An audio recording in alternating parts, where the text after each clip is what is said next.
central, if you just had to pick one theme for the entire Bible, you were just absolutely forced to pick only one, I would say covenant is it. Because it's such an all-encompassing idea, it's basically just talking about the relationship between God and his people, and you can't get much more foundational than that.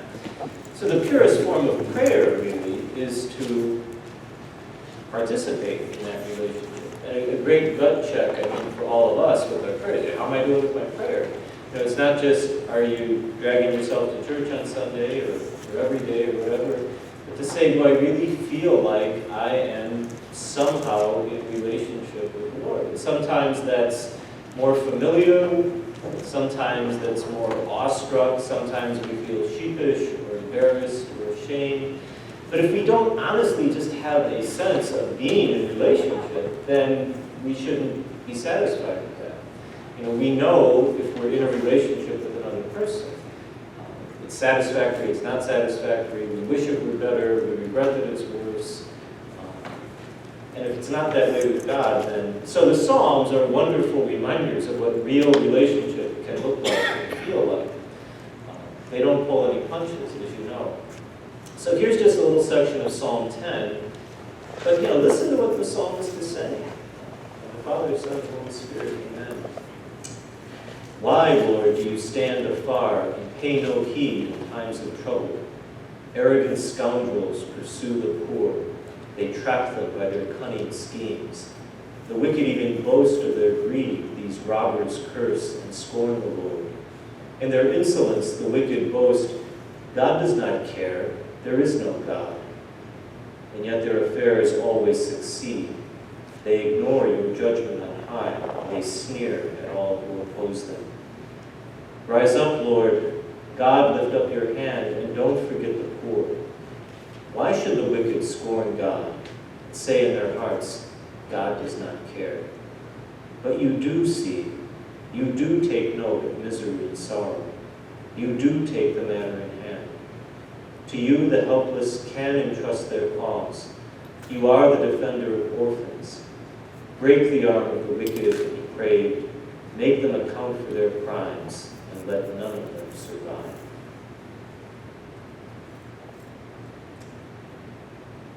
Father, as we enter into this privileged time tonight, just ask that we might have a renewed sense of the deep and intimate relationship you call us to have. Much more than the psalmist even, for this is in and through your Son, our Lord Jesus Christ. Amen. Amen. So notice a brutally honest opening there, basically saying, how come these people who ignore you, basically say you don't exist, you're impotent, God, you can't do anything, they're doing just great. They're thriving. And, good people who are trying to be faithful are miserable. That's an honest admission of this is what the psalmist sees as he looks around him. I don't think we would have to try too hard to find something similar. And then at the end, though, it's as if the psalmist is kind of giving himself a pep talk. And what he's doing is he's acknowledging the way God has talked about himself in the covenants, and we'll look at that tonight. You want to make a note for yourself at Psalm 10, verse 12. Rise up, Lord, lift up your hand. Don't forget the poor. That's the plea in his heart. Why should the wicked scorn God? Or rather, why should the wicked who scorn God say in their hearts, God does not care? Then he says, but you do see, you do take note of misery and sorrow. You do take the matter in hand.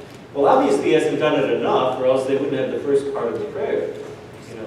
It's all well and good to say, God, you are this, you are salvation. And I'm not saying he doesn't believe it, but things are bad enough that he has the whole first part of the psalm just honestly bemoaning the fact that people who say their prayers don't always do well. And people who just absolutely ignore God many times do fine.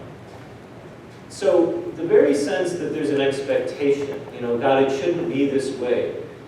When's the last time you used the word should in your prayer? We do it all the time. It shouldn't be this way. God, you should do this, you should do that. That means there's a standard against which we're measuring ourselves. And that standard is the covenant. That standard is God's own self-revelation. this is how I'm going to be to you and for you. So we'll get into that. I just want to wrap up a couple things from last night, though, on fertility. Notice that we're going to go and look at Genesis 3 again tonight and tomorrow. But in Genesis 3, so we all know the story, they eat the fruit, they're kicked out of the Garden of Eden. Did you remember what's the punishment that they have to endure? Louder? Okay, and is it going to be good times in those fields? Okay. And what else? Pain and childbirth of woman. Okay. So notice what's happening. Notice what's happening to fertility. The fertility of the land will now be difficult. You're going to have to work hard for it. And he even says it'll bring up thorns and brambles. And the fertility of the body will be difficult. So sin ruptures fertility, if you like. Sin, twists, it perverts the beauty of what fertility is meant to be. I mean, it doesn't take it away. You still have production at one time.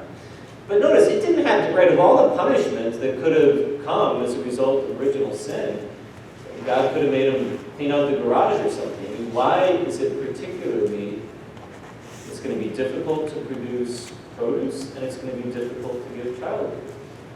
The original punishment for the original sin is directly, affecting fertility.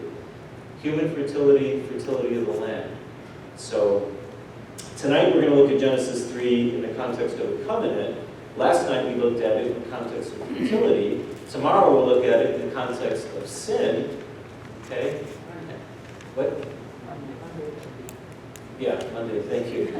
Next time. And then obviously the whole point of, redemption is getting back to the garden. So we'll at least think about it on Tuesday. But it's just an important piece, that, again, it's not just some random, well, they've got to be punished somehow, so now it will be difficult to give childbirth. It very much is connected to that original blessing, right? The original blessing is to be fruitful. To the people, to the land, and now that's going to be difficult. Because whatever it was that they did somehow ruptured that most beautiful relationship. Any questions about that or anything else we talked about yesterday? Yeah. He banished them from the garden after the fall. Okay. He said yesterday that that later. I'm sorry, a little bit louder. I thought yesterday it was decided that he banished them from the garden at the Tower of Babel. Oh, okay, the Tower of Babel. So that comes later. And so they're already out of the garden. But if you remember, the story is all the peoples of the earth are just one people. They all speak the same language. Presumably they're all one community. And they decide they want to build this great tower. And for reasons that aren't totally spelled out, but God, decides that's not a good thing. We often talk about it in terms of their pride. But he scatters them, but the way he scatters them is by giving them different languages. So, maybe it's an early reflection on, well, how did people get all these different languages, different dialects that you see? But the brilliance, I would suggest, is recognizing that as soon as you have multiple languages, now you have us and them. And as soon as you have us and them, there's the potential for cooperation and there's the potential for conflict.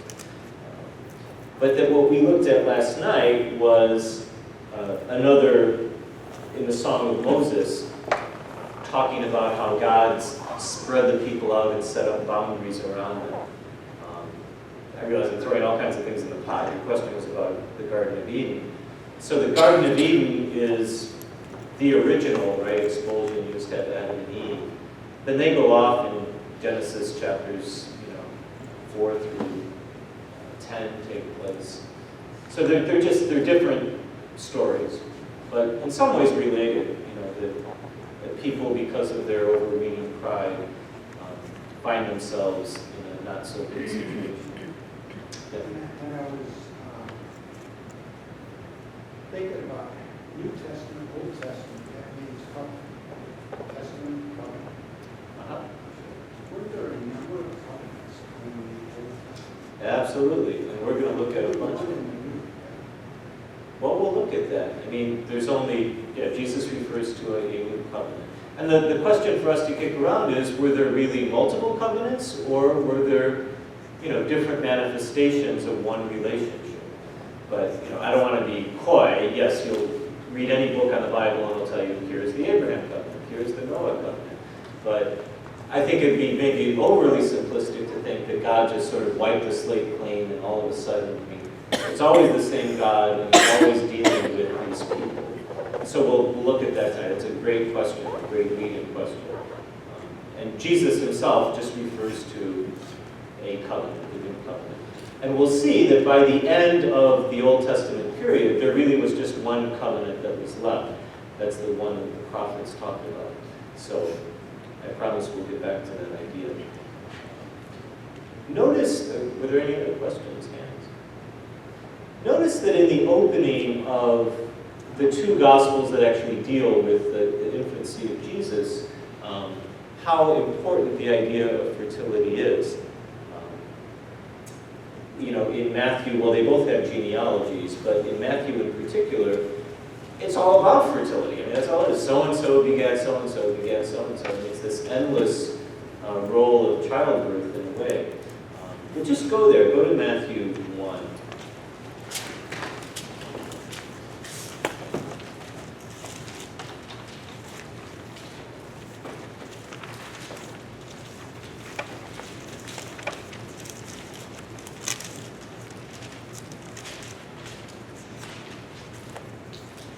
Everyone often makes a big deal out of the fact that the Gospel of John is, in the beginning was the Word, and that's evocative of Genesis.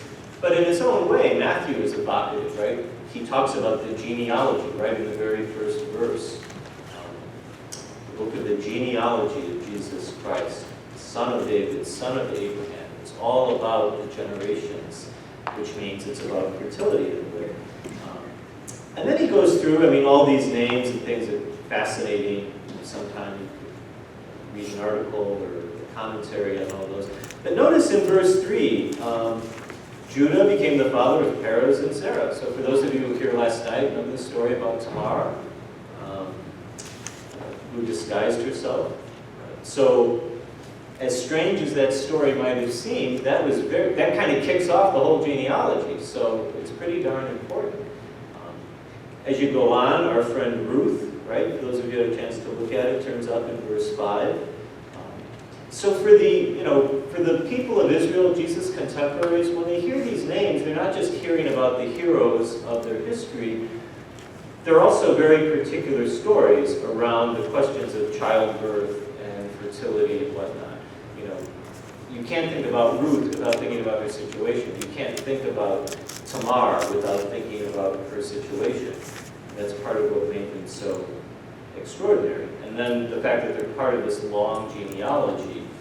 Matthew definitely wants to put us right into the heart of that whole process.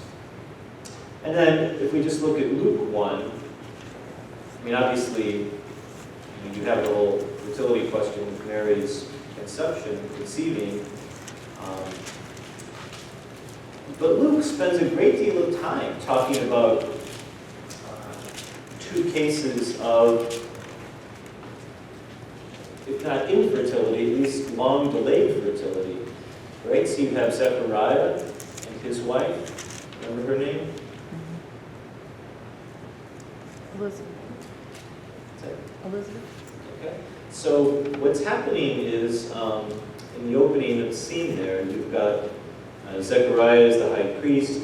He goes into the temple, and they haven't been able to conceive a child. That's how we open. We open, after Luke's little prologue, which is wonderful in some way. I'm narrating this, I'm telling you, I've got eyewitness accounts. But then as he talks about the announcement of the birth of John the Baptist, the scene opens with this elderly couple who have not been able to conceive a child. And the day on verse 5 of chapter 1 of the Gospel of Luke. The days of Herod, king of Judea, there was a priest named Zechariah.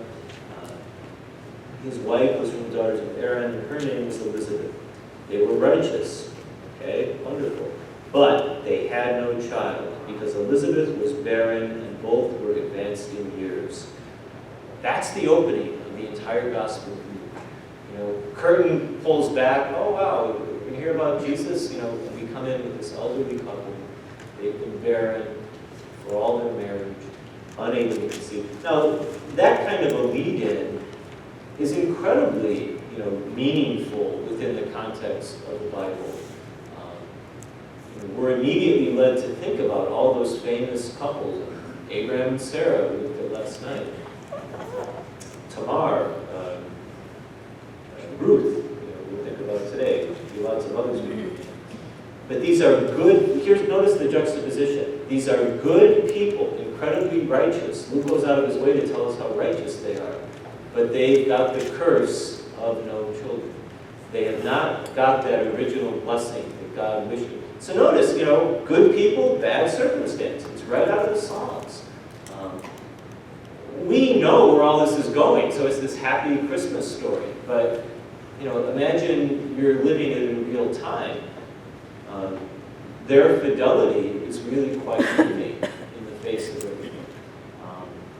But that's, if you like, the environment. You know, Jesus comes into a world that is barren and longing, deeply, deeply longing.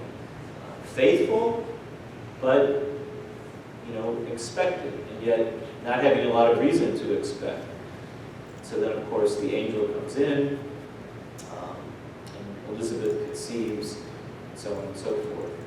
But I can't stress that enough, that, you know, that's not just a little setup for John the Baptist, who we know is important, but the circumstances into which John comes are hugely important.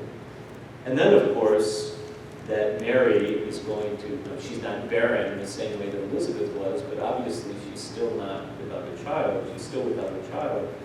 And now that incredible abundance is going to come upon her as well. So Luke very much is playing on that whole idea of the struggle of infertility, and the importance of fertility, and the extraordinary blessing that comes with it. So, just want to say about that.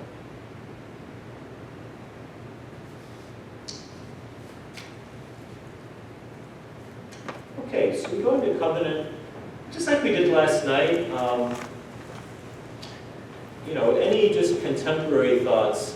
What do you think about where in our language today would you see a word like covenant? When's the last time you saw someone just tossing around the covenant? Marriage contract? Okay. People talk that way or use that language sometimes.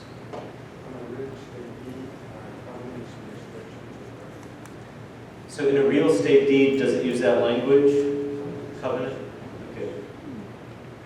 And that's what I'm asking for, just where people from your professions, from advertising, from conversation. It's probably not something that turns up a whole lot in everyday speech, but anyone else? They talk about covenant marriage outside the church, the one that you promise not to dissolve. Okay. I guess more solemn kind of marriage than marriage. Okay, sure. So in the context of marriage, you'll still hear it talked about, as you said, outside of the church. Well, the church, we believe in terms of marriage, and everything else. Right, okay. You had it, Henry? In a merger and acquisition, there's usually many covenants for both sides of the Okay, so just a little bit louder. I heard in a A merger. merger or an acquisition, when company A buys company B, Uh-huh. in the contract itself, there are many covenants both sides have to apply. Okay. And is that a word that you'll actually see sometimes in the contract? Okay, that's, It's a whole section, covenants. yeah, there you go.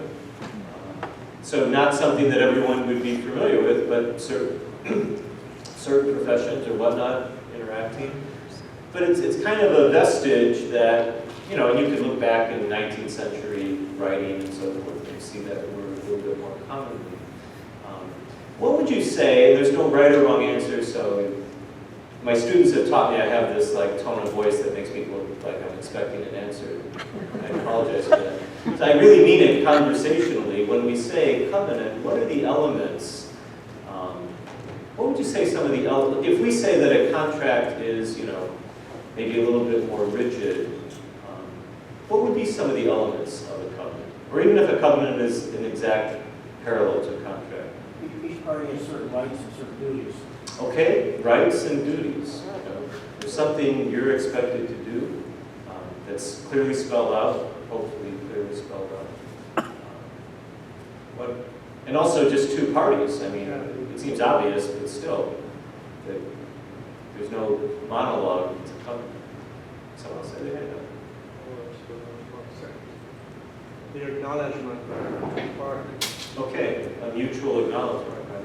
Yeah, you could have two people and just have one person totally enforcing on the other person. That's not much of a covenant. There's a permanency.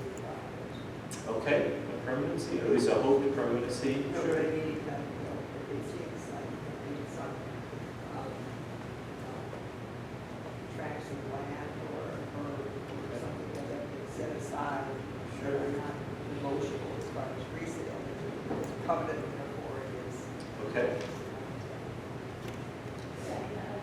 Basically, this is a covenants in your subdivision that you have to follow where maybe nobody else has to, but your subdivision has to.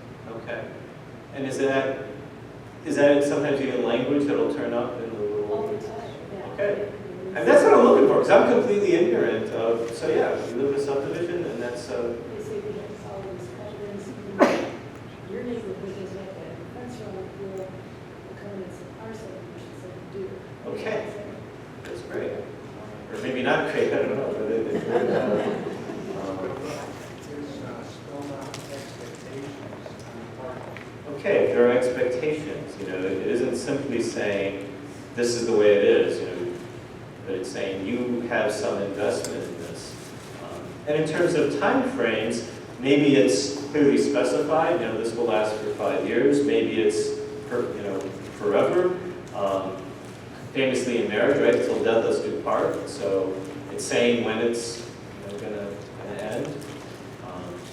So just that idea of parties involved, responsibilities, rights, the time, the temporal element. And how about if you don't hold up your end of the deal? Yeah, that there's some stick, that goes along with the carrot, some stipulation. This is what's going to happen if you don't. So all of those things, there's probably more that we could add in. But I think it's worthwhile, and we don't do it all the time, but here we are on a beautiful summer night, so we obviously take this stuff seriously. To just, since we toss around the word covenant in every single Mass, to just stop and say, well, what does that word actually mean for me? Because Jesus chose that word. The whole biblical tradition uses that word. It's a word that has meaning in the society outside of just a religious usage. And it can be helpful, even if we're not formally in a covenant. What are the informal covenants? If there isn't a formal covenant, well, what does it take to act honorably, maybe live up to responsibility, even when something isn't in writing, so to speak? All those different elements. Because, and here's why I'm saying all this, it is God who chooses to be in covenant with us. So whatever you think about covenant, we always have to say, at least as believers, God unilaterally decides to form a covenant. Of all the different ways that God could be in relationship to his creation, it doesn't have to look this way. So the choice of God is, I want to be in covenant with you. And as soon as I say I want to be in covenant with you, then, I'm not just wielding my power over you. I am willingly saying, I'm going to give you some, I'm going to be beholden to you. You have some expectations from me. It's not just what I have of you. And it doesn't have to be that way. So that's a very, important, significant piece.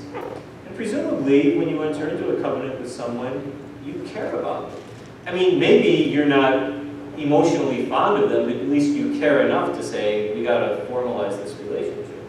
But in the best sense of the word, you care about them. It's a way of,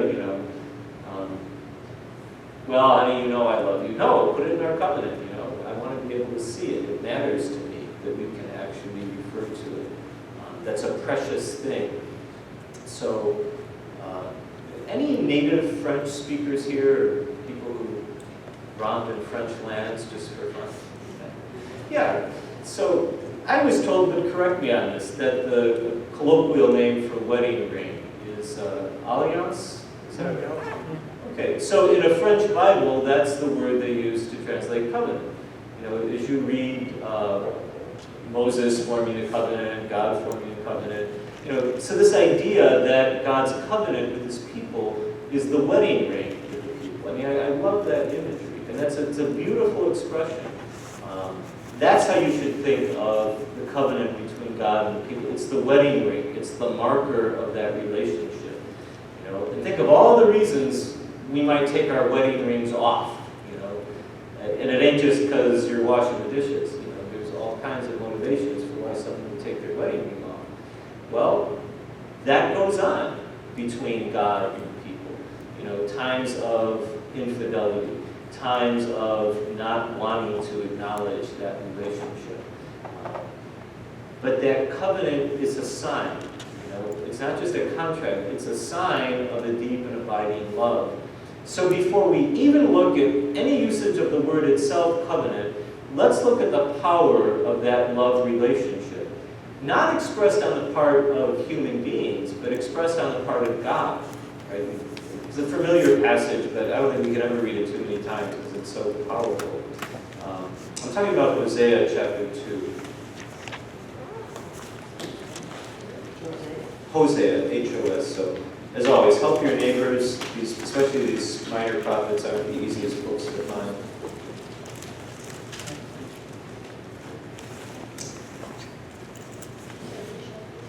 Chapter 2. So, Isaiah is always the easiest to find. Just kind of slap anywhere in the middle of your Bible, and Hosea is going to be a little bit, about half the pages worth beyond that.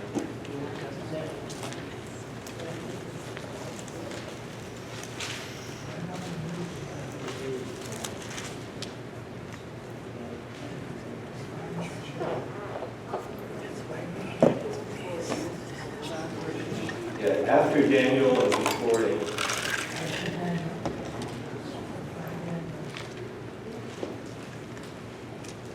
A little bit of a needle in the haystack.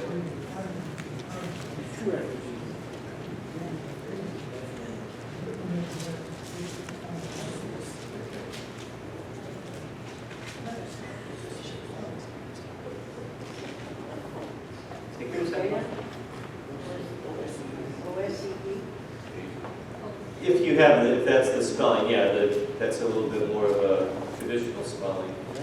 Usually it's with an H, well, not usually, a later spelling would be H-O-S-C-A. Yeah, O-S-C-E, that would be. Has everyone got it?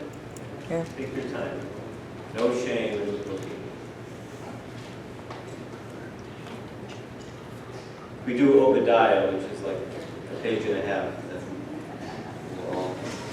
So the backstory to Hosea, you know, Hosea is a prophet, one of the early prophets, and it's really through the prophets that we get the expression of God's, I think in its most emotive form, his love for his people. And so in Hosea, what's going on, as often is the case in the prophetic books, is that the people have been unfaithful. You know, they're following other gods. But here's the point. It's not simply, oh, you know, you broke the Ten Commandments. It's God himself speaking as a lover who's been cheated on. You know, there's no other way to read this. And just listen to the power of the language. Let's say chapter 2, verse 4. So this is God speaking to, he's speaking to Hosea. So here's the setup. It's like God and Hosea or God and Israel are married, and Hosea is their son. So as often is the case when, you know, parents are fighting and they drag the kids into it, it's look what your mother has done, or you see what your father has done. So that's what's going on here. So in verse 4, this is God speaking to Hosea. Accuse your mother, accuse, for she is not my wife, and I am not her husband. Let her remove her prostitution from her face, her adultery from between her breasts, or I will strip her naked, leaving her as on the day of her birth. I will make her like the wilderness, make her like an arid land, and let her die of thirst. Right? This is how he's talking about his wife, who is Israel. Well, what horrible thing could she possibly have done? Well, he keeps going. I will have no pity on her children, for they are the children of prostitution. Yes, their mother has prostituted herself. She who conceived them has acted shamefully. For she said, I will go after my lovers, who give me my bread and my water, my wool and my flax, my oil and my drink. Notice what's happening. His wife is saying, oh, I'll go after my lovers, and I'm done with you, husband, because these lovers of mine, they give me diamonds and pearls, and he's jealous of them. Therefore, I will hedge her in. I will hedge in her way with thorns and erect a wall against her, so that she cannot find her paths. He's literally going to jail her. If she runs after her lovers, she will not overtake them. If she seeks them, she will not find them. Then she will say, I will go back to my first husband, for I was better off then than now. You hear the jealousy, She'll come back, she'll come crawling back to me. Because I've made her life so miserable going after these other guys that she'd rather come back to me in shame than run through the thorns that I've set up for her. But she'll be with me, that's, I think we've all been there at some point. But this is God, and he's talking about Israel. So verse 10, she did not know that it was I who gave her the grain, the wine, and the oil. I who lavished upon her silver and gold, which they used for Baal, so a false god. They're worshiping a false god named Baal. Therefore I will take back my grain in its time, and my wine in its season. He'll send famine, basically. I will snatch away my wool and my flax, which were to cover her nakedness. Now I will lay bare her shame in full view of her lovers, and no one can deliver her out of my hand. I will put an end to all her joy, her festivals, her new moons, her Sabbaths, all her seasonal feasts. He's literally robbing the year of joy, everything possible he can do to just make her life miserable. I will lay waste her vines and fig trees, of which he said, these are the feasts my lovers have given me. I will turn them into rank growth, and wild animals shall devour them. I will punish her for the days of the Baals, the false gods, for whom she burnt incense, when she decked herself out with her rings and her jewelry, and went after her lovers. But me she forgot, oracle of the Lord. Therefore I will allure her now. I will lead her into the wilderness and speak persuasively to her. Then I will give her the vineyard she had in the valley of Achor as a door of hope. There she will respond as in the days of her youth, as on the day when she came up from the land of Egypt. On that day, oracle of the Lord, you shall call me my husband, and you shall never again call me my Baal. I will remove from her mouth the names of the Baals, and they shall no longer be mentioned. They shall no longer be mentioned by their name. Now listen, I will make a covenant for them on that day, with the wild animals, with the birds of the air, with the things that crawl on the ground. Bow and sword and warfare I will destroy from the land. I will give them rest and safety. I will betroth you to me forever. I will betroth you to me with justice and with judgment, with loyalty and compassion. He goes on. So you see this switch. I mean, again, almost like the jealous lovers. I will kill you, I'll do this, and then it's like all that rage finally gets spent, and they just kind of collapse in a heap. And then he says, no, I'll allure you. I'll bring you back. We'll get back to where we were. And he says, I will form a covenant. It's basically a marriage covenant with you. I will make things like they were in the good old days. So that's the context of covenant. Don't just think of Charlton Heston with the lightning behind him, the tablets. This is a very tender, powerful, right? Angry, painful, shameful, you know, all the language that goes into human love when it goes off the rails. But all of that is being expressed by God. You know, that's about as raw as it gets. So if you just remember that and nothing else, you've got a feel for what the covenant between Israel and God is all about. Now it's going to get expressed much more formalistically, and we're going to see it, you know, manifested through the great patriarchs, Abraham, Noah, and all of that. But it's kind of like when you pull the curtain back, this is what you see. You know, this is the raw heart of God beating, and the raw reactions of the people of Israel. And my prayer for everyone in this room is that at some time in your life you've had this kind of feeling in your spiritual life. You know, if you haven't, I pray that you'll have it before you breathe your last. Sadly, you know, we just, sometimes we water this stuff down so much. I mean, forget about the Old Testament, make it the New Testament. But, you know, we forget the incredible power that is meant to be there in a very visceral way. The incredibly high highs, you know, the ecstatic highs, and the incredibly low lows. But that it's not, this is what's happening to us, and oh God, can't you please help me? But that God is right there in the mix. That our greatest experience of joy would somehow be this ecstatic joy that we feel in and through our relationship. And that's only going to happen through prayer, through different lived experiences, whatever. Okay, so that's, if you like, the context. But the word covenant, you know, comes right up there. The Hebrew word for covenant is berith, and it's the same word for cut.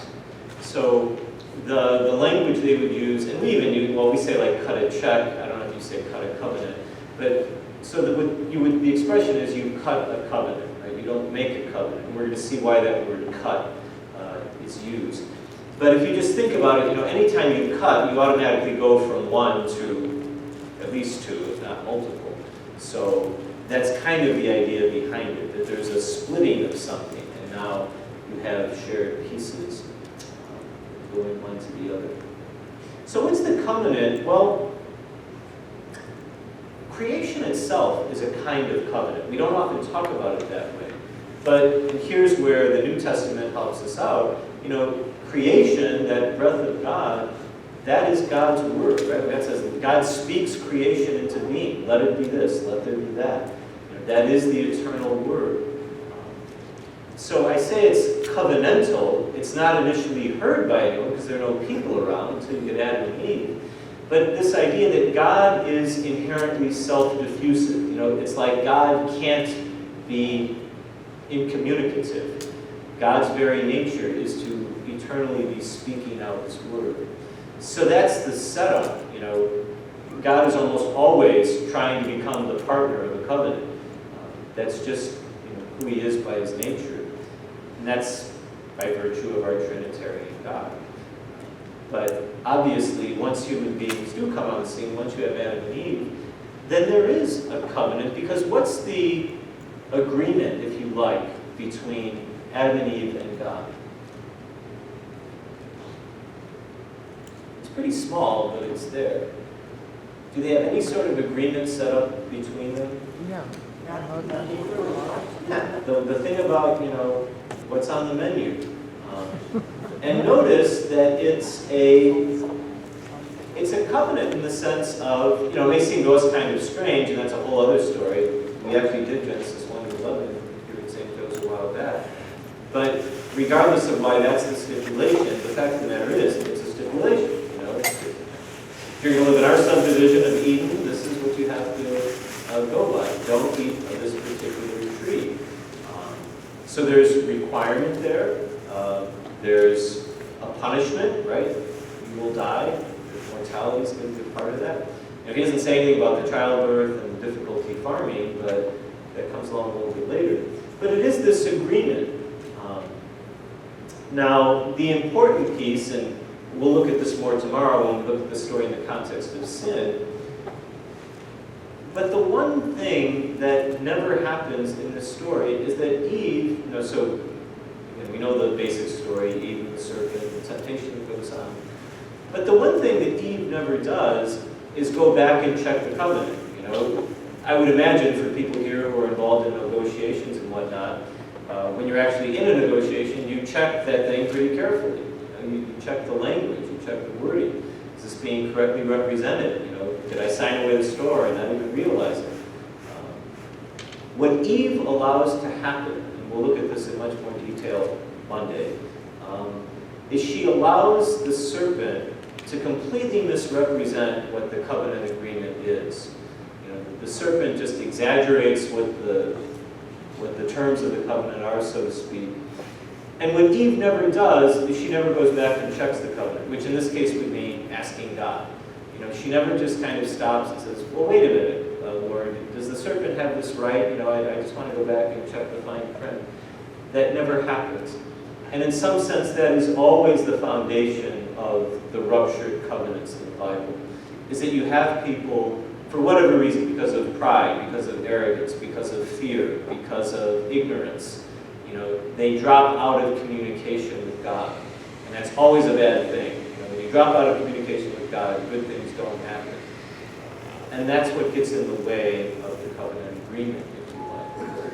So, the original sin, in some ways, is intimately tied up with the breaking of a covenant. Okay? It's not simply, well, there was a rule and they didn't follow it. Well, that rule was the only real, direct communication between God and Adam and Eve. So it's just important to remember that that's kind of what gets all of history going, if you like, once that's what gets us out of the garden. But then, now to get into more traditional covenantal language, does anyone know, or can anyone think of what, even before Abraham, what one of the covenants would be? With Noah, yeah, absolutely. So let's look at that. Let's go to Genesis 6.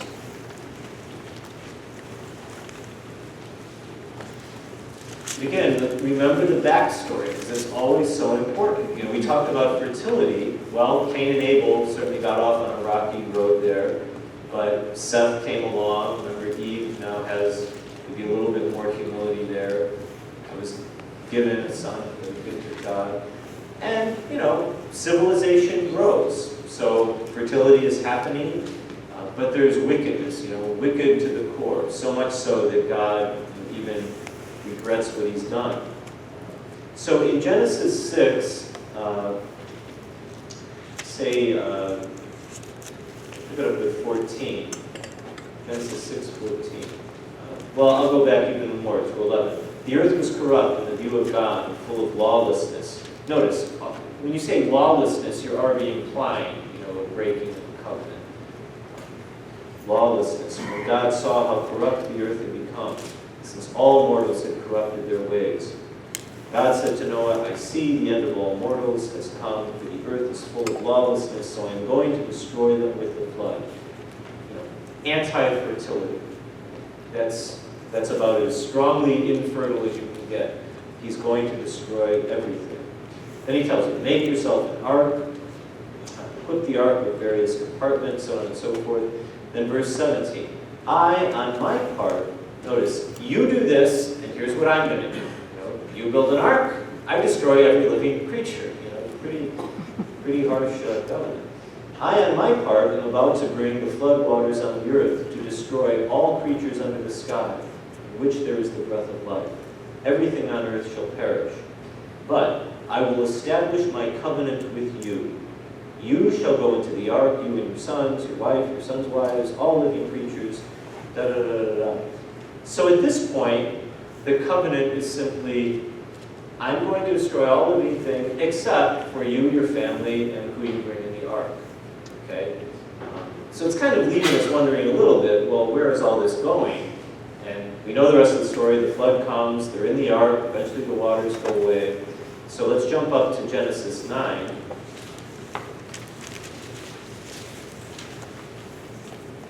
But at least Noah knows, before he got into the ark, he knows that God has made a covenant with him. So suggesting that this is part of a long-term relationship, that we're not just going to go in the ark and float off to our doom or something.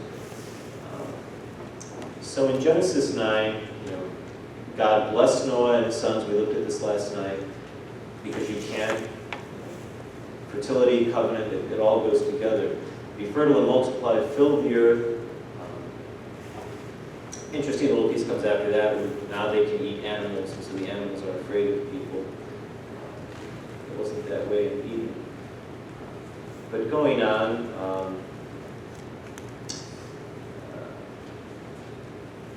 verse 8. God said to Noah and to his sons, "See, I am now establishing my covenant with you and your descendants after you." Notice that promise to your progeny, not just to you, but to your descendants. So that's presumably something Noah would want to hear. "And with every living creature that was with you, I will establish my covenant with you, that never again shall all creatures be destroyed by the waters of a flood. There shall not be another flood to devastate the earth. This is the sign of the covenant I am making between me and you and every living creature for all ages to come. I set my bow in the clouds to serve as a sign of the covenant between me and the earth. When I bring clouds over the earth and the bow appears in the clouds, I will remember my covenant between me and you and every living creature, every mortal being, so that the waters will never again become a flood to destroy every mortal being." Okay, so my question to you now is, well, what is the covenant? Well, what's this covenant that's just been made with Noah? If you had to summarize it.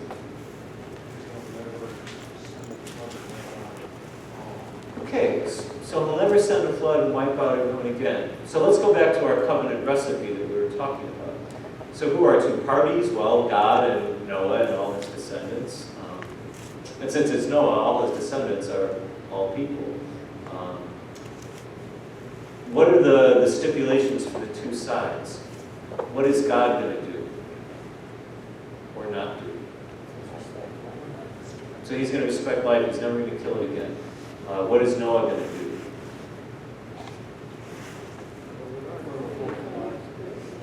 He's just going to live, So this is a pretty sweet covenant.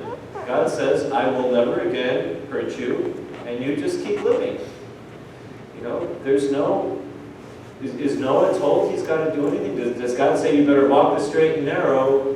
Or man? Well, it's just, What's that? it's understood, Well, fascinating question. It's understood. Is it under?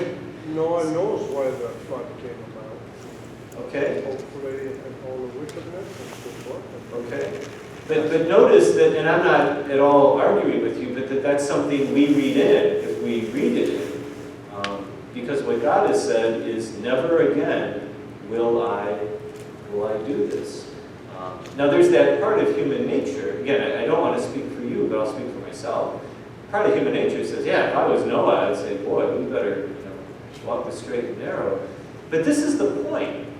And this is why you can't use the word covenant unilaterally in, not univocally, you can't use it in a single way in the Bible. Because we normally think of a covenant as having, you have to do this and I have to do that. But sometimes God just acts very, one-sidedly. What he says to Noah is, what's that? Thank you. Unilaterally. He's saying, and let's go back to the text. And it may well be that we're meant to understand, hey, this is very clear. I don't even need to say it. Except the one thing I would just say is, let's go back to 9, the beginning of 9 again. One second.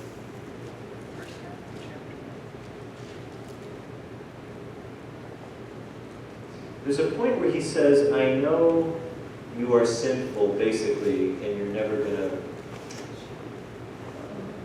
be Bible gurus.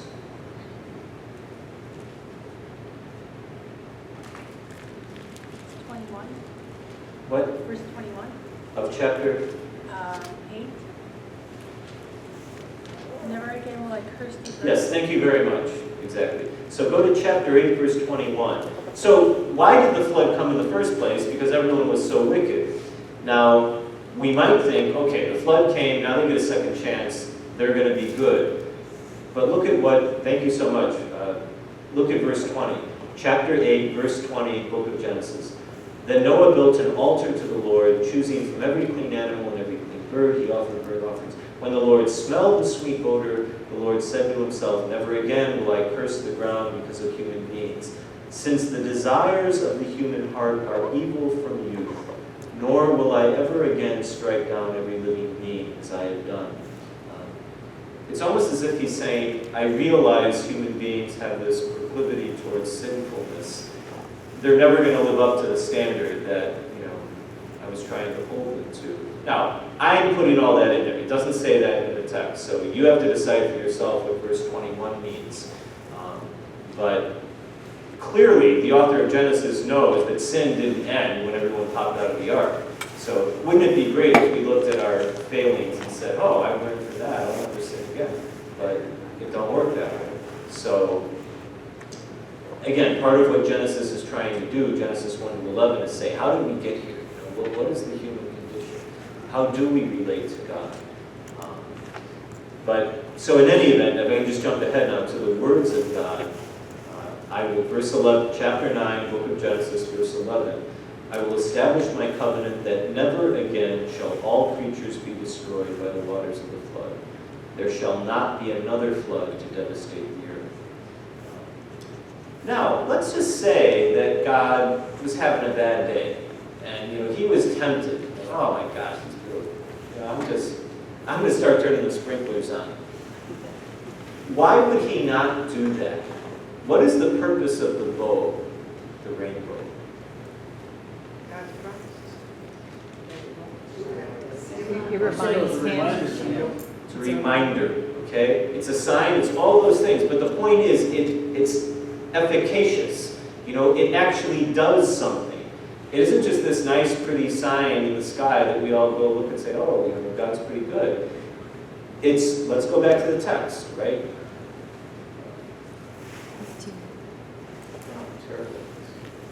Yeah, verse 16. When the bow appears in the clouds, I will see it and remember the everlasting covenant between God and every living creature. Okay, did you catch that? That the bow is going to be the sign to remind God. It's God saying, I will see it and remember. It's not you will see it and remember that you should be good. It's I'll see it, Ready to swat these annoying people out of the, oh, wait a minute, there's the bow. He said I'd never do that again. And it almost sounds comical to us, but without getting all worked up and, a la Thomas Aquinas or something, is this some ontological statement about God's weakness? I mean, just look at it from the perspective of people living in a very precarious world and saying, can I really trust? I've often said the most important moment in the history of humanity with God was the first time it started drizzling after the flood. Because they had to decide, is this just going to be a normal rain, or is it going to be, one more time? I can imagine running back for the wood and starting to, make the ark again. But think about it. Just like in the New Testament, I think probably one of the most important moments was when Lazarus died the second time, and he didn't pop out of the tomb. And then they had to decide, well, was Jesus only good because he pulls us out of the grave, So those kinds of moments where when we know the rest of the story, we barely give it a second thought. But it matters that God is saying to Noah, I'm going to look at this sign and I'm going to stay my hand. Because I'm a pretty angry God. Just read Hosea, right? Lest you have any fear that God can get in a huff. Look at that passage in Hosea that we just read. Would you want to be on the business end of someone like that who's, has the power to just wipe out all creation?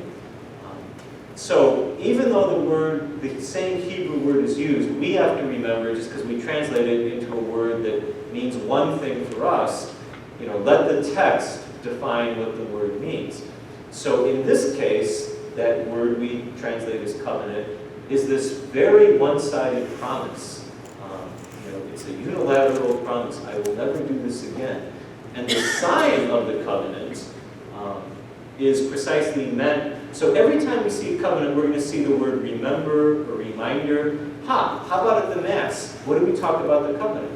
We say, do this in remembrance of me. Every covenant has a sign, and the purpose of the sign is to remind the parties of what they promised.